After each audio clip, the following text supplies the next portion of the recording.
Our second reading is from the Old Testament this morning and comes from the book of Ruth, chapter 1, verses 7 through 18. Listen now for the word of the Lord. So she set out from the place where she had been living, she and her 2 daughters-in-law, and they went on their way to go back to the land of Judah. But Naomi said to her 2 daughters-in-law, "Go back, each of you, to your mother's house. May the Lord deal kindly with you, as you have dealt with the dead and with me. The Lord grant you that you may find security, each of you, in the house of your husband." Then she kissed them, and they wept aloud. They said to her, "No, we will return with you to your people." But Naomi said, "Turn back, my daughters. Why will you go with me? Do I still have sons in my womb that they may become your husbands? Turn back, my daughters. Go your way, for I am too old to have a husband. Even if I thought there was hope for me, even if I should have a husband tonight and bear sons, would you then wait until they were grown? Would you refrain from marrying?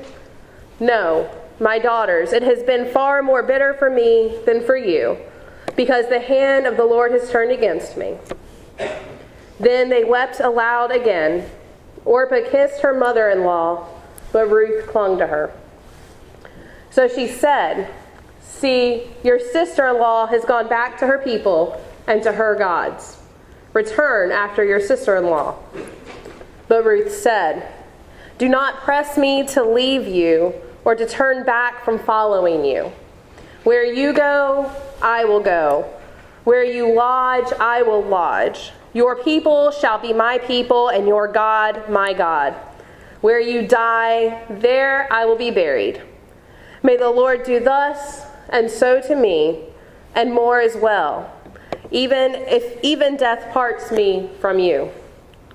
When Naomi saw that she was determined to go with her, she said no more to her. This is the word of the Lord. Thank you, God. It's really special for me to be standing up here today. I told the youth this morning, until I was in high school or college, I had never seen a woman in the pulpit. So the fact that I can now stand here, and even more the fact that at a young age it is unheard of for them to not see a woman in the pulpit, is really incredible. And I was very excited to find out that the book that PCUSA is focusing on today is the book of Ruth, because it's one that even in seminary gets looked over a little too quickly, but it carries so many incredible thoughts and stories in such a small and short story. And so this morning I want to give a little background and then talk about what we've read. This morning's reading found us at a climax of a journey from Bethlehem to Moab. Elimelech and Naomi have been forced to take their 2 sons, Mahlon and Chilion. There will be a test on names after this. They've been forced to take their sons to Moab because of a famine. However, along the way, Elimelech, Naomi's husband, dies. And later, Mahlon and Chilion marry 2 women, Ruth and Orpah. They're from Moab. After about 10 years, both of the sons die, leaving Naomi a childless widow and their 2 wives, Ruth and Orpah. At this point, the famine has come to an end, and Naomi wants to get back to her family. And so she tells Ruth and Orpah that it is time that they go back to their family so she can go to hers. It's not an easy decision by far. You can imagine during these travels, and especially through the loss of husbands and sons, the 3 women have grown very close to one another. But it's what Naomi thinks is best. And so as she urges them on their way, she prays to God, praying that God will be kind with them, just as they have been kind with her, despite the fact that she may not have been the best she thought she could be.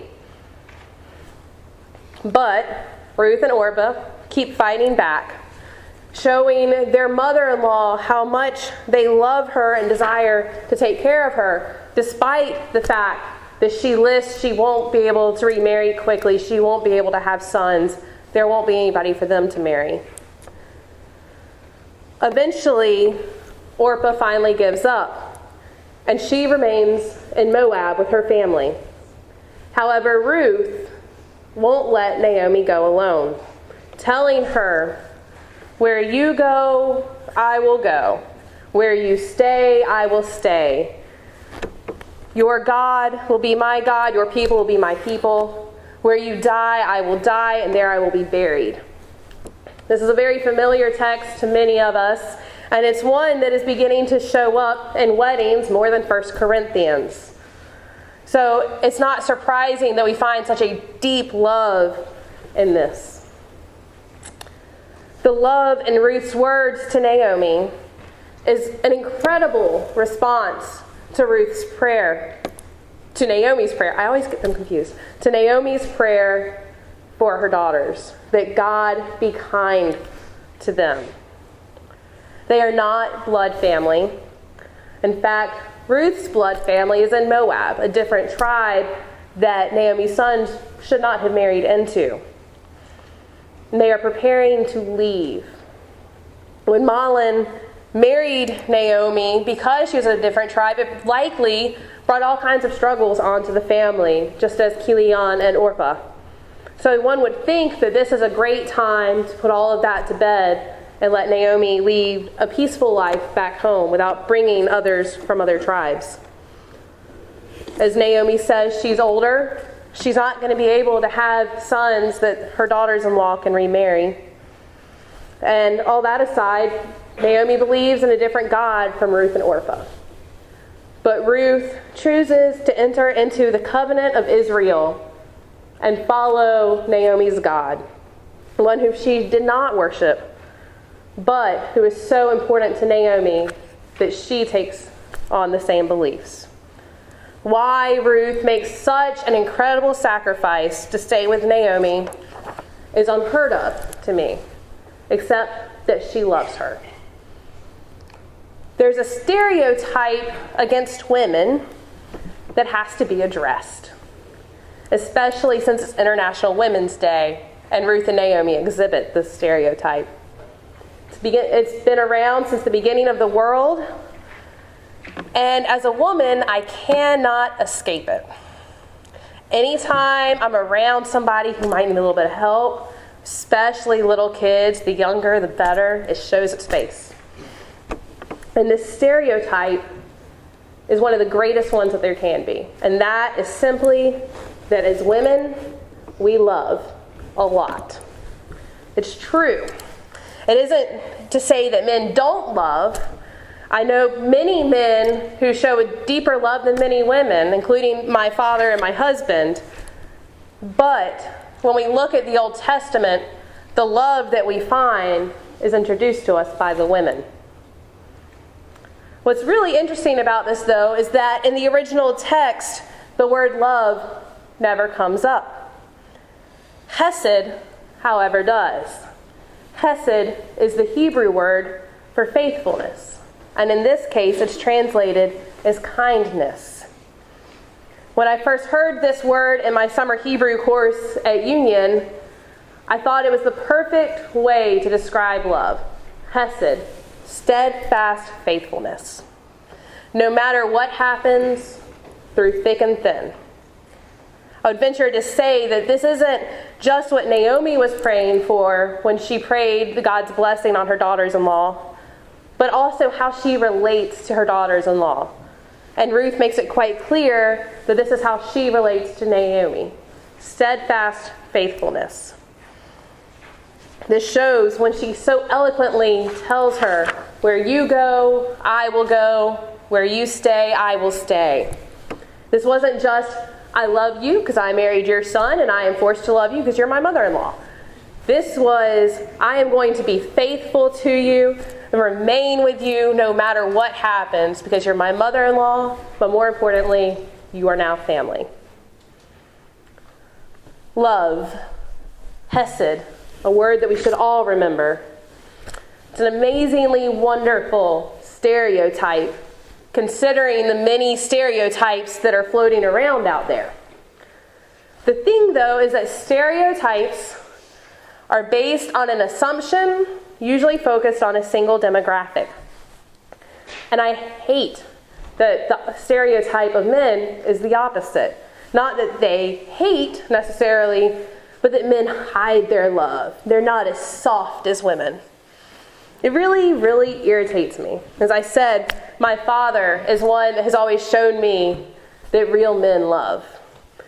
He has stayed up till all hours of the morning for my two sisters and myself and my mom, making sure that whatever we needed happened. If it meant that he had to take on another job, if it meant that he never went to sleep, he was going to make sure that we were provided for. My husband lately has been staying up with me as I've been battling a cold at midnight, making me Theraflu and rubbing my back until I fall asleep, despite the fact he has to get up and go teach high school in the morning. These are incredibly simple acts at times, but it's what real steadfast faithfulness is made of. The story of Ruth and Naomi is riddled with stereotypes, both from their society and from the commentators that read the story at a later time. There are stereotypes against the two Moabian women, that they should not have married Naomi's sons because they're from a different tribe. Stereotypes against older women and widows. Stereotypes against those who leave their home due to famine. Many said it's because they did not trust God. Stereotypes against mothers-in-law. But none of these stereotypes is so great as the love and the Hesed shared between Ruth and Naomi. And it can't demolish them. And that is what I think the text is calling us to think about today. The Hesed.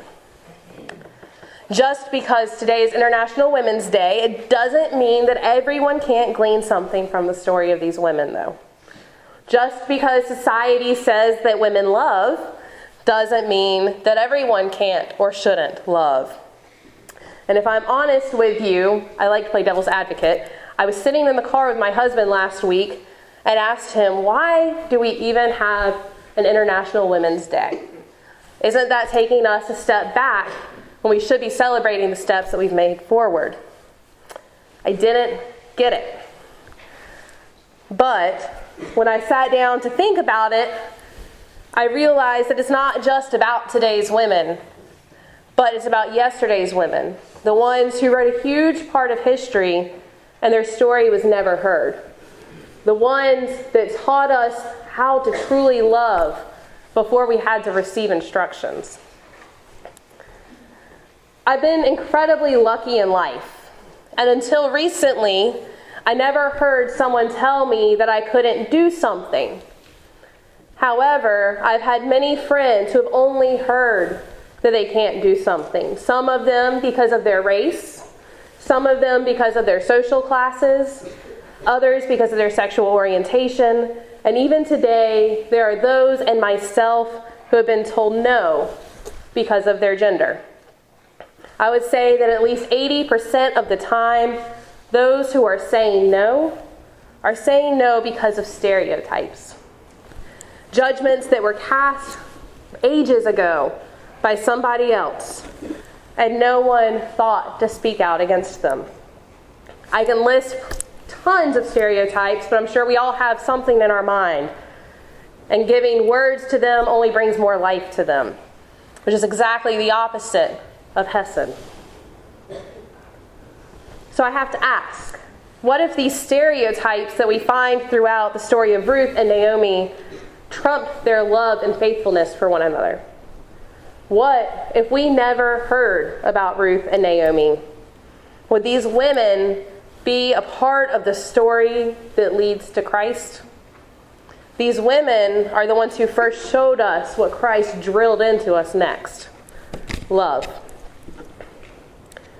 In this morning's New Testament reading, one that's very familiar to us, the scribes are inquiring about what the greatest commandment is. And Jesus responds with the words that many of us could probably say in our sleep. You shall love the Lord your God with all your heart, with all your soul, with all your mind. The second commandment is this: you shall love your neighbor as yourself. It's interesting, to me at least, that the Greek word used for love here is agape, a self-sacrificing love. Self-sacrificing, agape. Steadfast faithfulness, Hesed. Wham, and they're about the same. I think it's safe to say there's a connection going on between these two stories. Christ tells us here and throughout all of his teachings that the most important thing that we can do is to love one another in a self-sacrificing manner. Christ lived and died in the same self-sacrificing manner, and that's what we're focusing on in the season of Lent. So here is my question. How do we live in the same self-sacrificing, steadfast faithfulness manner? There are many ways to answer this, but I think Ruth and Naomi show us one of the biggest ways: by breaking through the stereotypes. Imagine what our world would look like if we let the stereotypes go and looked at each person for who they are. Ruth and Naomi saw beyond the surface of their relationship, that they were only related through marriage, and even that probably shouldn't be the case. But they grew together in a new way that was only possible because they ignored the proposed boundaries. Christ sat and ate with many who he shouldn't, changing the lives and perceptions of hundreds through his simple act of love. So who are we avoiding today because of stereotypes? I'm sure that each one of us has a person in mind or a group in mind. We may not know them by name because we're scared to reach out. One stereotype that Union forced me to break through occurred when I was in Ghana a few years ago in 2012.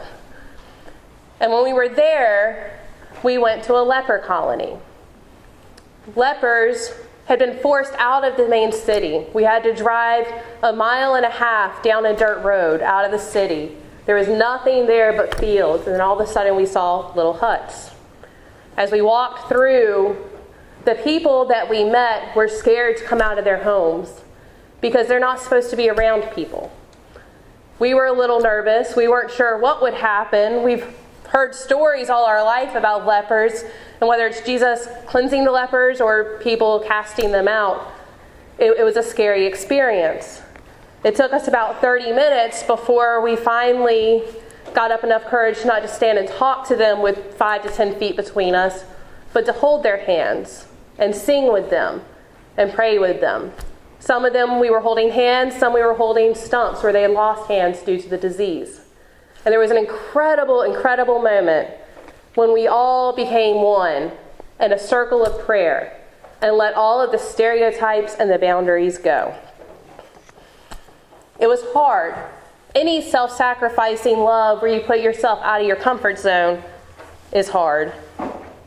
But it's necessary. Christ taught us, and God calls us to do this. It wasn't easy for Ruth to leave her blood family behind to stay with Naomi, but she saw that in this case, that's what was needed. It probably wasn't easy for Jesus to step away with so many people that his disciples likely warned him against, but those are the ones that he was sent for. We all have stereotypes against us, whether it's because we are male or female or black or white or rich or poor. There is some quality about us that sets us apart. Some of us have heard no our entire lives because of these stereotypes, and others have heard yes our entire lives because of these stereotypes. But what matters is that we don't let these stereotypes stand in the way of the kingdom of God. And so why do we need a day to focus on women? Because when we celebrate what sets us apart, everyone learns something new. Focusing on what makes us different does not take us back a few steps like I argued, but instead moves us forward a few steps. And more importantly, helps us to learn to love what sets us apart. And it brings us together. Most stereotypes carry a negative feeling with them, but I can't think of one that's greater than the stereotype that we love.